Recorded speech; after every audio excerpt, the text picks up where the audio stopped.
అదే RTV app వార్తల్ని క్షణాల్లో చదివే అవకాశం ఉంటుంది. ఒక న్యూస్ పేపర్, ఒక టెలివిజన్ ఛానల్ మీ చేతుల్లో ఎప్పుడు ఉంటాయి. వైసీపీ నాయకులు మరి 5 సంవత్సరాలు కనపడలేదు మనకు. ఇప్పుడు కొత్తగా వైసీపీ నాయకులు వాళ్ళు నాయకులు అంటారా అండి? 5 సంవత్సరాలు ఎన్నో జరిగాయి. ఎందుకు ఇక్కడ మన గేటు కొట్టుకోపోతే ఎంతో మంది చనిపోతే మరి ముఖ్యమంత్రి గారు ఆ రోజు ఏం చేశారు? హెలికాప్టర్ లో నవ్వుకుంటూ టాటా బాయ్ బాయ్ చెప్పుకుంటూ వెళ్ళిపోయాడు. ఇప్పుడు వరకు వాళ్లకు నష్టపరిహారం కూడా ఇవ్వలే వాళ్ళు ఈ ఎన్నికల వరకు. మరి ఇప్పుడు కొత్తగా మళ్ళా నాటకము, మొన్నటి వరకేమో లా అండ్ ఆర్డర్ తప్పింది అని చెప్పి ఒక నాటకం వేశాడు ఢిల్లీకి వచ్చి. ఇప్పుడేమో మళ్ళా కొత్తగా నాటకం వేస్తుంటే ప్రజలు అనే వాళ్ళు ఏమనుకుంటున్నారు నాకు అర్థం కావట్లేదు. రోజమ్మేమో మా ముచ్చుమరి ఇష్యూ గురించి మాట్లాడుతుంది. అసలు రోజమ్మను నేను ఒకటే అడుగుతున్నాను, నువ్వు ఎక్కడో చెన్నైలో ఎన్నికలు పాలిటిక్స్ లో జాయిన్ అవ్వాలనుకుంటున్నావు. చెన్నైకి పోయి నువ్వు పాలిటిక్స్ రాజకీయం చెయ్యి, అంతేగాని ముచ్చుమర్రి రాజకీయం మాత్రం నువ్వు చెయ్యొద్దు. ఎవరి అండ చూసుకొని నువ్వు ముచ్చుమర్రి రాజకీయం చేయాలనుకుంటున్నావు? 10 రోజులు జరిగిన వెంటనే మేము ప్రతి రోజు అక్కడే ఉన్నాము.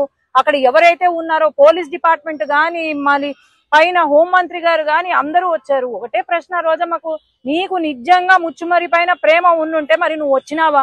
నువ్వు వచ్చి పరామర్శించినావా? లేకపోతే ఈ వరదలు ఏవైతే ఉన్నాయో వరదలలో నువ్వు ఏంది, నీ రోల్ ఏంటి? నువ్వు మేకప్ వేసుకొని అక్కడ కూర్చొని మాట్లాడడం కాదు, నువ్వు ఏం చేసినావు? కనీసం నష్టపరిహారం ఏమైనా 1 రూపాయి ఇచ్చినారా?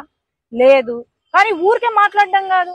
జగన్మోహన్ రెడ్డి గారు మరి ఆయన ఏం మతి స్థిమితం తప్పిందో మరి ఏమో అర్థం కావట్లేదు. నేను అదే అంటున్నా, వైసీపీ పార్టీ ఏదో ఆయనకు లండన్ లో ట్రీట్మెంట్ ఇస్తున్నారంట. ఆ ట్రీట్మెంట్ ఏదో లండన్ లో, ఆ పార్టీ కూడా లండన్ లో పెడితే బాగుపడతావు నువ్వు కూడా. ఎందుకంటే ఇక్కడికి వచ్చి రాజకీయం చేస్తే ఎవ్వరూ ఒప్పుకోరు, అది ఈ టైంలో. చంద్రబాబు నాయుడు గారు ఆయన ఏజ్ ఎంత అండి? ఆయన ఏజ్ కి మించి డే వన్ నుండి అక్కడ తిరుగుతున్నారు, రెస్టే లేదు.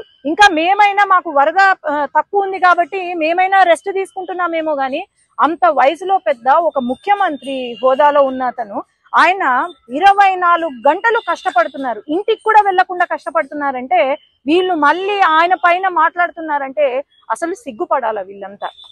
అదే గనుక ఈ వరద గనుక వైసీపీ హయాంలో వచ్చుంటే గనుక మరి ఏంటి పరిస్థితి?